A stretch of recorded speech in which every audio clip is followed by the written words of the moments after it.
Okay, well, again, we're addressing at-home workouts due to the fact that a lot of us are still quarantined. We're not going to the gym.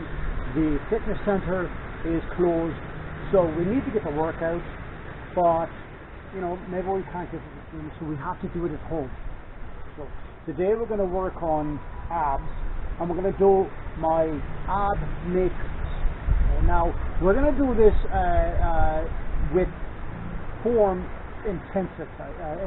Okay, in other words, I want to really focus on proper form and execution. So let's get started. All right. The first thing we're going to do is we're going to do the crunch. Now we're not reinventing the wheel. All right. We're not bringing a new form of fire or building a better mousetrap. We're just doing the proper form on it. Now the proper form, okay, is here, standard, like a regular crunch. Now, the key thing on this one is that the hands are by the side here, okay, not behind the neck, that's right out, okay, right behind the neck is right out for a couple of reasons.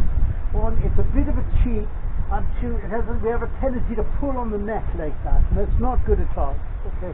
So, hands by the side. If you have a hard time doing that, simply grab a towel and hold on to it like that. Okay, so the hands are by the side, the neck is neutral, right? You're just looking at the focal point of the ceiling and you're coming up and down. Easy peasy. Just so that the shoulder blades are off the floor, alright? Breathing out, breathing in. Breathing out, breathing in. This, and again, you want to keep the neck really neutral. That's the key thing here, is the neck is neutral, right? A lot of times when doing crunches or sit-ups or anything like that, a lot of people have a tendency of doing this, putting the chin to the chest like that, okay? And there's no need for that, alright? We don't want to be looking down there while we're working out. We all know what's down there. We don't have to watch it while we're working out. It's unnecessary, and it really doesn't help the neck. It's injury inclined in doing that. So you don't want that at all. So crunches. So about 20, or your comfort level, okay? So get 10, 15, 20, whatever your comfort level is at. Okay, so that's the crunches. Immediately after the crunches, hands go by the side, the feet go out, they don't touch the floor, they don't touch the ground, okay? This is the leg lift. Now, I want to be clear on this, okay? The hands go by the side of the butt like this, okay? They don't go under the butt like this for a couple of reasons. 3 to be exact. One, this is a fulcrum, alright? Trying to give you a fulcrum is a cheat. Not beneficial. 2, it puts a bit of a restraint on the lower back. Okay, you don't want that. You don't want to lower. And third, and more importantly, is there's no one's going to want to shake your hands once you've been under there for that amount of time. So, 3 good reasons. So anyways, the hands are by the side here, okay? Feet are off the ground. Breathing out, breathing in. Okay, brilliant. Now, as many as you do, right? 20, whatever your comfort level is at. Immediately after the leg lift, double crunch. Again, hands to the side, feet off the ground. All right, neck neutral. Bring it up, bring it in. Bring it in like you're pretending to be an accordion or a concertina, or whatever you want to call it. Just let it go. Okay, so you're a prescribed rep, or 20, whatever. Okay. So you get finished with that.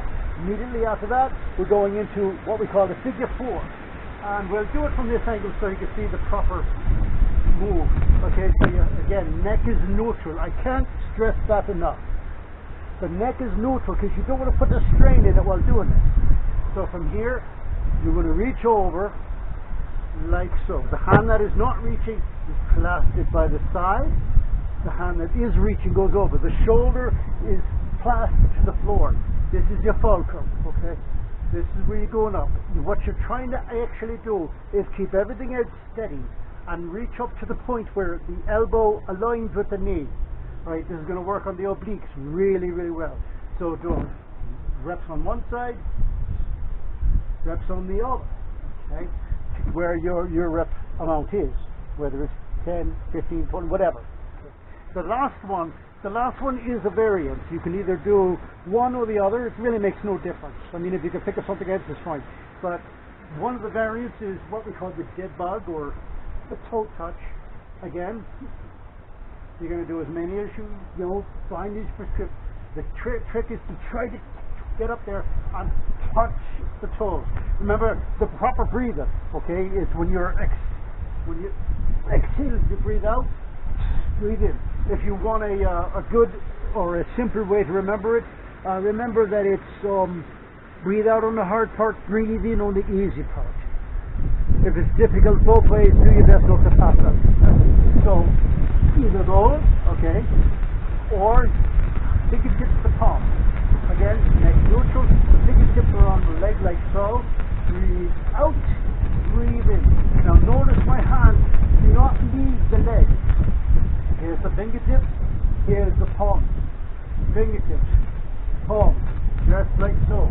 It's like you're trying to warm your leg up, only at the same time hurt your abdominals. So 20 of those, or whatever your goal reps are, and done. So the last one, you can either do the dead bug or you can do the fingertips to palms.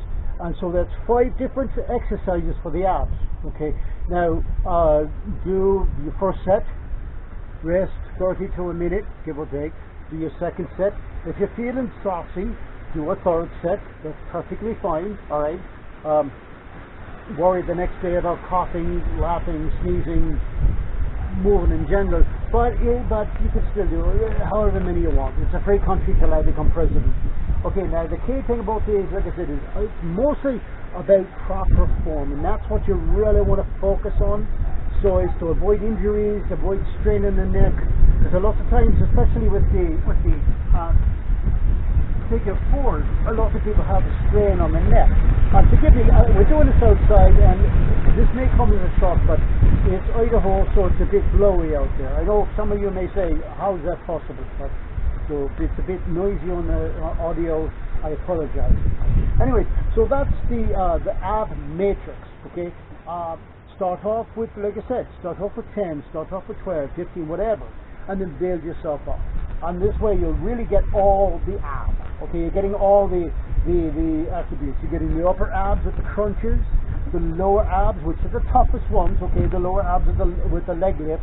So you get not only the lower abs, but you're getting a line of separation that really makes that keen set of abs. You know, that line down the middle, which is what everybody's looking for to make that six-pack. So that really brings that out. Okay. The left leg over, or rather the double crunch, is getting upper, lower abs, as well as the external, internal, I should say, obliques. Okay. And then the external obliques, okay, with the figure 4. Left leg over right leg, whatever. And then, of course, the last one is just like the fourth figure. Oh, and it helps with the transverse abdominis on the core.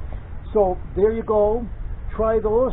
See if they work for you. If you have any questions and you see me around, ask me. Feel free. I'll answer any questions. Anyways, get to it, and we'll see you the next one. Thanks a lot. Cheers.